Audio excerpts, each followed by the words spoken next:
సంతోష సమాధానాలు మా కుటుంబాల్లో మా దేశంలో ఆయన ఉంటున్నట్లు సహాయం చేయండి. కృప చూపించండి నాయన. సర్వ సమృద్ధి నాయన, సకల ఆశీర్వాదం కర్తవు నీవు కాబట్టి సకల ఆశీర్వాదం, సకల సంపద, సకల సమాధానం అనుదిక్కుల తండ్రి సమాధానం అయా మా పరిచర్యలో, మా కుటుంబాల్లో, మా బిడ్డల కుటుంబాల్లో, మా దేశంలో అనుగ్రహింపబడును గాక.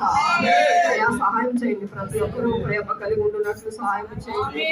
యేసయ్యా నీకు స్తోత్రం. ఎందుకంటే అయా ప్రేమ కొదువుగా ఉందని నాయన ప్రేమ. అయా నాయన నువ్వు చెప్తున్నావు ప్రేమ. అయా యేసు నీ రాకడ అతి సమీపముగా ఉంది కాబట్టి అయా తండ్రి ఏది శాశ్వతమైనది కాదు ప్రేమ, శాశ్వతమైనది నీ ప్రేమే. కాబట్టి ప్రేమ ఒకరినొకరు ప్రేమించి ఒకరినొకరు యోగ్యులను ఎంచుకుని అయా తండ్రి ఒకరు నాయన ప్రేమ యేసయ్య ప్రేమ కలిగి జీవించినట్లు సహాయం చేయండి.